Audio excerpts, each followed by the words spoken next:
आज Doubtnut app download करें। Doubtnut पर अपने सभी गणित, रसायन विज्ञान, भौतिक विज्ञान और जीव विज्ञान के डाउट्स का करो सफाया। बस प्रश्न की फोटो खींचो, एक ही प्रश्न को क्रॉप करो और तुरंत वीडियो सोल्यूशन पाओ। अभी डाउनलोड करें। हमारा सवाल है यहाँ पर रक्तदाब के विषय में क्या कहना सही है।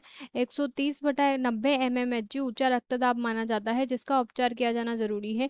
100/55 mmHg एक आदर्श रक्तदाब होता है। 105/50 mmHg रक्तदाब व्यक्ति को यदि वह 190/110 mmHg हुआ तो उससे अति महत्वपूर्ण अंग जैसे मस्तिष्क तथा वृक्कों गुर्दों को हानि पहुंच सकती है। तो अगर हम यहाँ पर रक्तदाब की बात करें तो हम यहाँ पर कह सकते हैं कि रक्तदाब जो होता है उसे हम यहाँ पर बीपी के नाम से, ब्लड प्रेशर के नाम से जानते हैं। और ये जो होता है हृदय की गतिविधि में दबाव को बताता है। अर्थात हम यहाँ पर कह सकते हैं कि हृदय के अंतर्गत यहाँ पर जो है दो दाब हैं। एक तो हम यहाँ पर कह सकते हैं कि संकुचन का दबाव बनता है, तो यहाँ पर हम कह सकते हैं कि एक तो संकुचन का दाब यहाँ पर जनरेट होता है और इसके अलावा हम यहाँ पर कह सकते हैं कि एक जो है शिथिलन का दबाव बनता है। तो ये शिथिलन व संकुचन का जो दबाव इसके अंतर्गत बनता है, इसकी अगर बात करें तो हम इसका अनुपात यहाँ पर लेते हैं। अर्थात सामान्य रूप से यहाँ पर जो संकुचन का होता है वो 120 होता है और शिथिलन यानी कि डायस्टोलिक की अगर बात करें तो वो यहाँ पर जो है 80 mmFG यहाँ पर होता है। तो इसे हम यहाँ पर जो है सामान्य ब्लड प्रेशर के नाम से जानते हैं। सामान्य व्यक्ति के अंतर्गत यहाँ पर जो रक्तदाब होता है वो इतना होता है।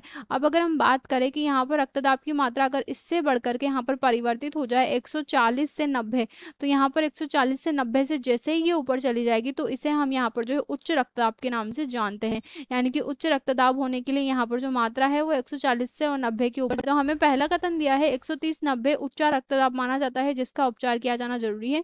तो हम यहाँ पर कह सकते हैं कि किसी व्यक्ति में ये जो है सामान्य भी हो सकता है क्योंकि इसका जो संकुचन दाब है वो यहाँ पर जो है अभी 140 के ऊपर नहीं गया है। और इसके अलावा यहाँ पर जो दूसरा है हम कह सकते हैं कि शिथिलन दाब भी अभी सामान्य प्रकार का है। तो यह ऑप्शन जो हमें यहाँ पर दिया है ये तो गलत हो जाएगा। अगला हमें यहाँ पर दिया है 100 तथा 55 mmHg एक आदर्श रक्तदाब है, तो ये गलत होगा क्योंकि 120/80 ये होता है, तो ये भी गलत है।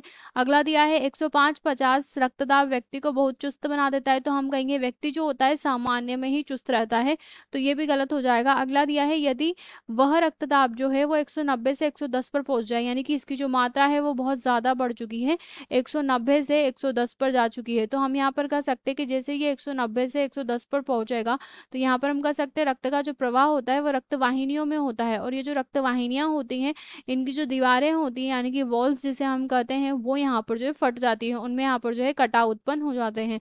तो ये जैसे ही कटाव यहाँ पर उत्पन्न होते हैं तो यहाँ पर रक्त जो है वो निकलने लगता है। तो हम यहाँ पर कह सकते हैं कि इसकी वजह से यहाँ पर कह सकते हैं कि जो रक्त वाहिनियों के द्वारा रक्त ले जाया जा रहा था उसकी मात्रा में यहाँ पर कमी आ जाती है। अब रक्त की मात्रा में जैसे ही कमी आएगी तो हम कहेंगे यहाँ पर जो अंगक होते हैं उनके पास में यहाँ पर जो रक्त पहुंचेगा वो यहाँ पर कम पहुंचेगा और अंगकों के पास ऑक्सीजन की कमी हो जाएगी। और ऑक्सीजन की कमी से हम कह सकते हैं अंग जो होंगे वो नष्ट होने लगेंगे, अर्थात उनको यहाँ पर जो है हानि पहुंचेगी क्योंकि ऊतकों के पास जो है पर्याप्त मात्रा में ऑक्सीजन नहीं पहुंच पाएगी। तो हमारा ये ऑप्शन यहाँ पर सही है। तो हमें जो दिया है कि ऑप्शन डी हमारा यहाँ पर सही होगा। कक्षा 6 से 12वीं से लेकर नीट, IIT, JEE वो एडवांस के लेवल तक 1 करोड़ से ज्यादा छात्रों का भरोसा। आज ही डाउनलोड करें डाउटनेट ऐप या व्हाट्सएप करें अपने सारे डाउट्स 8400 400 400 पर।